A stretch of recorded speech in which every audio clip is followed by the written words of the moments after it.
શિક્ષકશ્રીઓ અને મારા વાલા વિદ્યાર્થી મિત્રો, હું આપનો વાલો વિદ્યાર્થી અંકિત.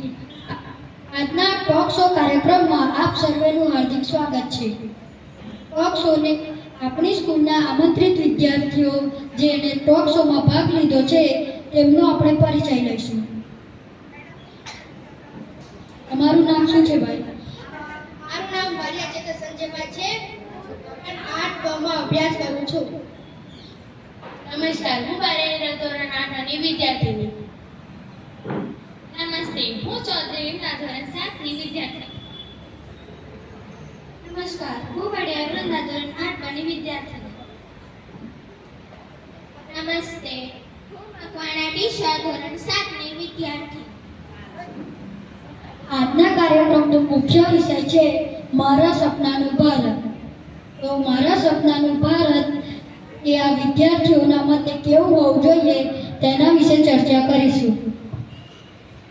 તો તમારા મતે તમારા સપનાનું ભારત કેવું હોવું જોઈએ?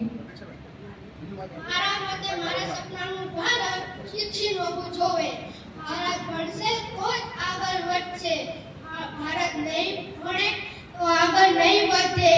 મેં થોડાક દિવસ પહેલા જોયું હતું, અમારી સ્કૂલના પ્રિન્સિપલ સાહેબ તથા શિક્ષકો બધા જ અમારી સ્કૂલના ગેરહાજર વિદ્યાર્થીઓ હતા એમને પકડી છે ને સ્કૂલમાં લાવતા હતા. એકદમ સાચી વાત છે. તો પણ એ લોકો છે ને ગેરહાજર રહેતા હતા. અલ્લાહ, ભણશો નહીં તો આગળ કેવી રીતે વધશો? ખૂબ સરસ. ચેતનભાઈ આપણા દેશને શિક્ષણમાં આગળ જોવા માંગે છે.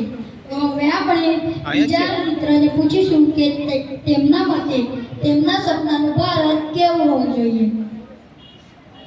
તમારા મતે તમારા સપનાનું ભારત કેવું હોવું જોઈએ? મારા માટે સપનાનું ભારત સ્વચ્છ અને સુંદર હોવું જોઈએ. લોકો, તમે તો જોયું છે ને, આપણા દેશના લોકો જ્યારે બીજા દેશમાં જાય છે ને ત્યારે કઈ પણ કચરો નહીં નાખશે, પણ જ્યારે આપણા દેશમાં આવશે ને ત્યારે ગમે તે કચરો નાખી દેશે. આપણે ગમે તે કચરો નાખવો જ ના જોઈએ. અને આપણે નદીઓમાં કચરો નાખવો જોઈએ? મેં તમને પૂછ્યું છું, આપણે નદીઓમાં કચરો નાખવો જોઈએ? તો તમે કેમ નદીઓમાં કચરો નાખો છો? આજ પછી કોઈ બીને નદીઓમાં કચરો નાખવો નહીં જોઈએ. આપણે જોયું છે ને, આપણા ઘરને આપણે કેવી રીતે સુંદર રાખી રહ્યા છીએ, પણ આપણે બહાર જોયું છે આપણું ઘર, આપણું કુટુંબ, આપણી શાળા અને આપણું ગુજરાત અને આપણું ભારત એ કેવું છે. આપણે વચન લઈએ કે આજ પછી આપણે કશે કચરો નહીં નાખીએ. ખૂબ સરસ. કહે છે ને, કરતા ત્યાં પ્રભુતા, જ્યાં ગંદવાડ ત્યાં મનવાડ. સ્વચ્છતા માટે થેન્ક યુ સો મચ. એના મતે તેમના સપનાનું ભારત કેવું હોવું જોઈએ? મારા મતે મારા સપનાનું ભારત ગરીબીથી મુક્ત હોવું જોઈએ. આજકાલ તો ગરીબી બહુ વધી ગઈ છે. જ્યાં ત્યાં ગરીબી જ છે. લોકો પાસે રહેવા માટે ઘર નથી, પહેરવા માટે સારા કપડાં નથી, ખાવા માટે અનાજ નથી. તો અને અમુક જણની તો સ્થિતિ સારી પણ હોય છે, પણ તે નશો કરીને પોતાની જિંદગી બગાડી નાખે છે. અને તમે તો ગરીબીની શું વાત કરો? તમે મોંઘવારી જોઈ? મેં કાલે પરમ દિવસે સમાચારમાં વાંચ્યું, દૂધનો ભાવ 3 રૂપિયા વધી ગયો. ગરીબ માણસ જાય ક્યાં?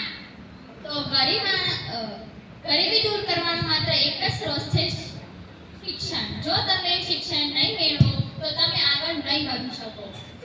તમને હું એક ઉદાહરણ આપું. નદી હોય, તેની અંદર પાણી હોય તો આપણે તેને નદી કહીએ, બરાબર? નદીની અંદર પાણી ના હોય તો આપણે તેને નદી કહીએ ના. તમને પૂછું છું, નદી કહીએ? તેમજ કપડાની દુકાન હોય, તે કપડાની દુકાનની અંદર તમે સ્ટેચ્યુ જોયો હશે કપડા પહેરેલો, બરાબર? તમે તેને કેટલાય સરસ કપડા પહેરાઈ દો, તેની અંદર જીવ છે? ના. તે માણસ ગણાય?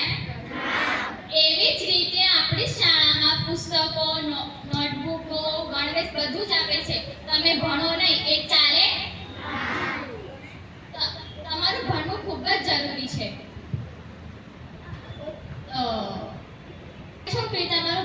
ખૂબ જ જરૂરી છે. જૂના જમાનાના લોકો છોકરીઓને ના ભણાવે અને છોકરાઓને ભણાવે. હવે તો એવું કશું રહ્યું જ નથી. બધા ક્ષેત્રોમાં છોકરીઓ આગળ છે અને અમુક જણને તો ભણવું ગમતું પણ નથી. તો મેં એવું નહીં કહેતી કે તમે ભણ જ કરો. તમે જે બી કામ કરો તે નિષ્ઠાથી કરો. તમે સચિન તેંડુલકરને ઓળખો? એના મમ્મી પપ્પાએ તેને ક્રિકેટ ના રમવા દીધો હોત ને ભણાવ્યો હોત તો તે આજે ક્રિકેટનો ભગવાન ભણાત ના. તો તમે જે બી કામ કરો તે નિષ્ઠાથી કરો, તમને સફળતા ચોક્કસ મળશે. ખૂબ સરસ. વિમલાબેન આપણા દેશને ગરીબીથી મુક્ત અને વ્યસન મુક્ત જોવા માંગે છે. તો હવે આપણે બીજા મિત્રને પૂછીશું કે તેમના મતે આપણું ભારત કેવું હોવું જોઈએ. તમારા મતે તમારા સપનાનું ભારત કેવું હોવું જોઈએ? મારા માટે મારા સપનાનું ભારત પર્યાવરણ બચાવતું હોવું જોઈએ. આજે જ્યાં જુઓ ત્યાં ગંદકી હોય છે, વૃક્ષો કપાય છે, પાણીનો બગાડ થાય છે અને પ્લાસ્ટિકનો સૌથી વધારે ઉપયોગ થાય છે. કહેવાય છે ને કે પ્લાસ્ટિકનું પોષણ અને પર્યાવરણનું શોષણ. વૃક્ષો કાપવા ના જોઈએ. વૃક્ષો જ આપણને ઓક્સિજન આપે છે. વૃક્ષો નહીં હોય તો આ પર્યાવરણ પણ નહીં હોય.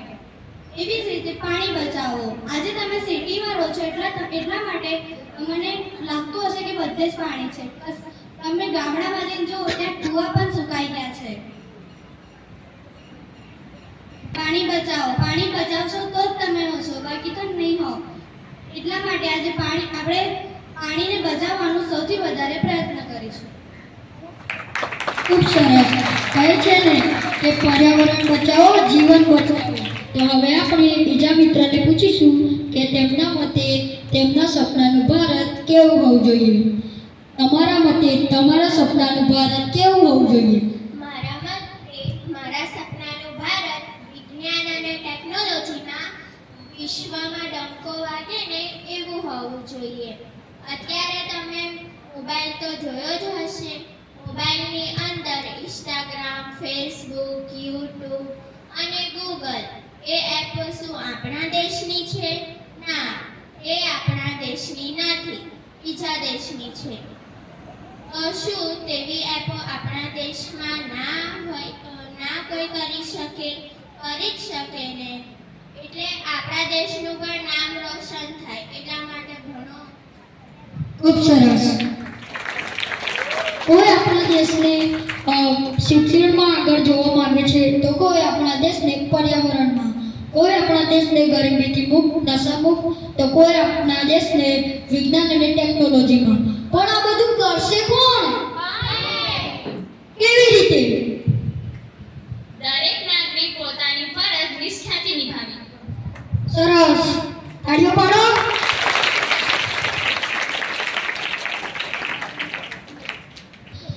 દરેક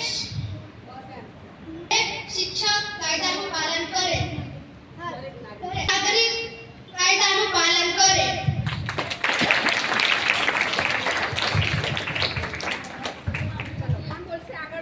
કોણ બોલશે હવે?